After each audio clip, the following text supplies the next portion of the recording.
ঘরে বসে তাও আবার খুব কম সময়ে আর একদম সহজে রেস্টুরেন্টের মতো মেয়োনিজ যারা বানাতে চান তারা আমার এই ভিডিওটা অবশ্যই ফলো করবেন।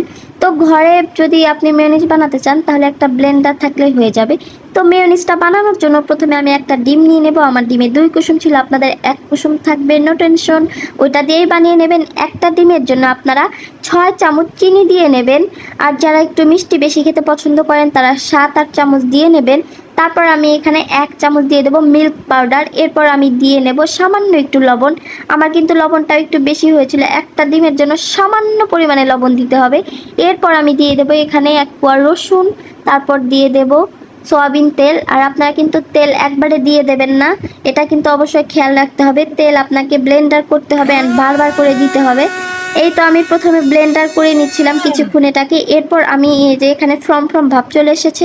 এরপর একটু তেল দিয়ে নিচ্ছি। তেলটা কিন্তু বারবারই দিতে হয়, একবারে দিলে কিন্তু মেয়োনিজটা একদমই ভালো হবে না। এটা কিন্তু খুবই ইম্পর্টেন্ট, এটা আপনাকে ঠিকঠাক মতো করতে হবে। তো এই তো আমি বারবার তেলটা দিয়ে নিচ্ছিলাম, দিয়ে দিয়ে ব্লেন্ড করে নিচ্ছিলাম যতক্ষণ না ঘন হচ্ছে। আমি যতটা ঘন পছন্দ করি ততটুকুই হলে নামিয়ে নিব। আর আপনারা যারা একটু কম ঘন পছন্দ করেন তারা যতটুকু ঘন লাইক করেন তো সেভাবে আপনারা নামিয়ে নেবেন।